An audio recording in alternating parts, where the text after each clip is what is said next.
then we're going to go over a couple of the Bible verses that we've been learning in Bible drill. Plus, we're going to go over the books of the Bible, like we always do. And then I'm going to give you a couple of games that you and your whole family can play together. And then we'll end with a little story. But first, let's go over our books of the Bible like we do every time together. There are 66 books in the Bible. There are 39 books in the Old Testament and 27 in the New Testament. And there are 2 simple songs that will help you. Some of you children have already been singing it, but this is a good time to get your whole family to singing it. Okay, let's go with the Old Testament. Here we go. Genesis, Exodus, Leviticus, Numbers, Deuteronomy, Joshua, Judges, and Ruth. 1st and 2nd Samuel, 1st and 2nd Kings, 1st and 2nd Chronicles, Ezra, Nehemiah, Esther, Job.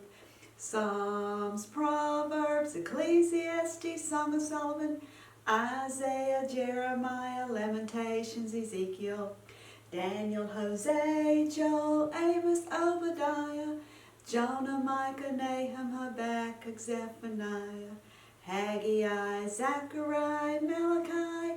That's it. These are the books of the Old Testament. Easy. Anybody can do that. All right, now let's try the New Testament. It's a different tune, but it's just as easy.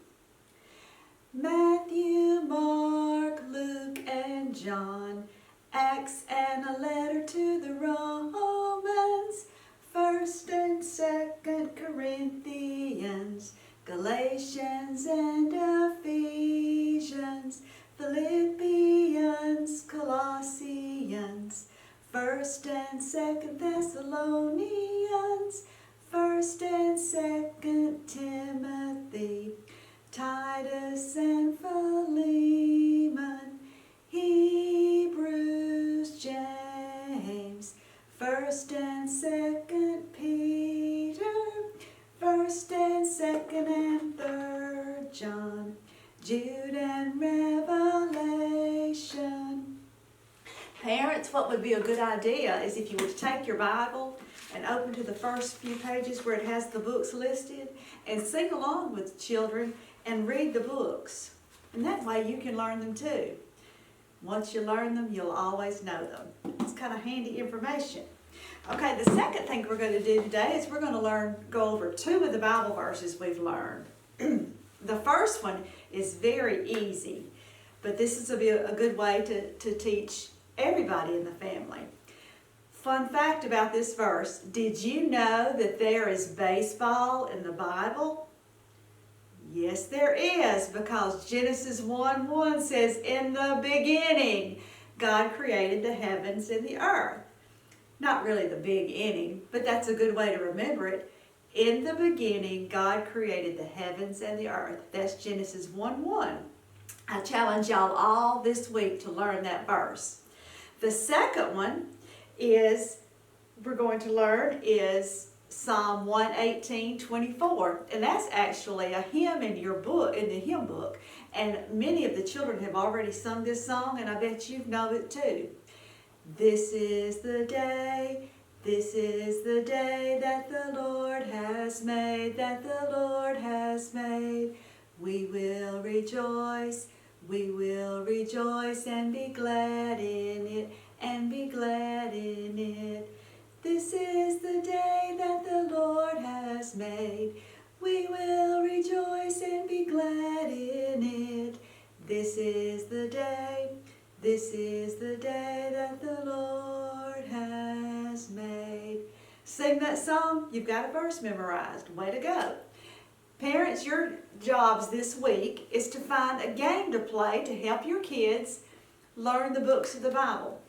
Here's one that we've been using at church. These are clothespins, and each clothespin has the names of the books of the Bible. And you can stretch out the little clothesline on here and mix them up and let them put them back. This is something they can do all the time, and this is something everyone can do together. Also, another fun game is to take a ball and throw it to someone, and the person that catches the ball has to name the next book in order. Like the first person has to say Genesis, and you go on from that way. And you can help each other with that. That's a great way to learn the books of the Bible too.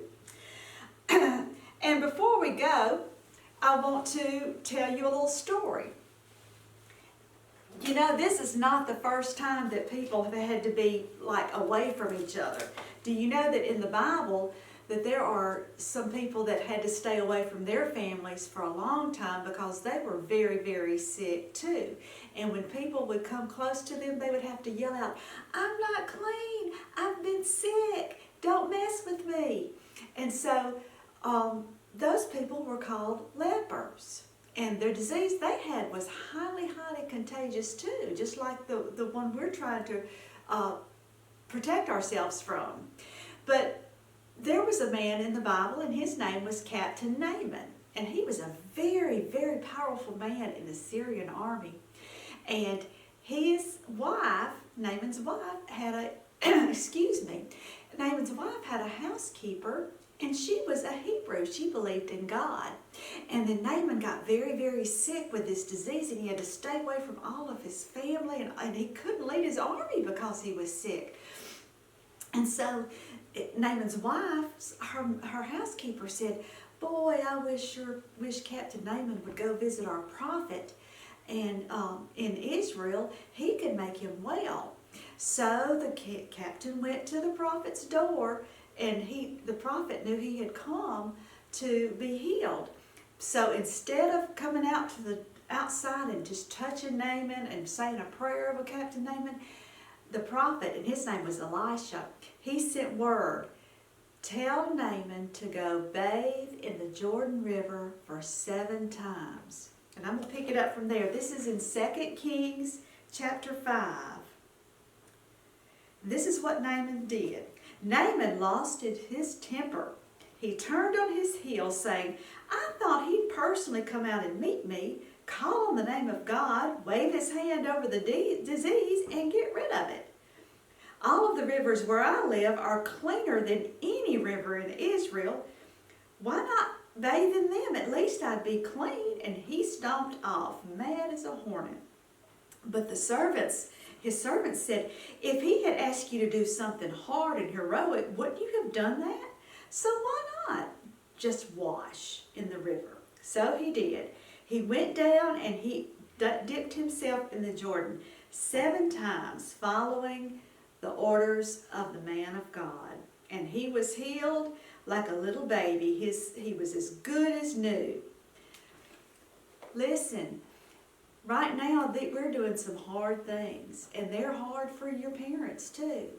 But we have to remember to be obedient. When our parents tell us to do something, when we're asked to do something that we're not comfortable with right now, as far as staying away from people and washing your hands and using Germ-X, remember, this is for our good. And God is always in control, and this is going to pass soon, and then we'll all be together again.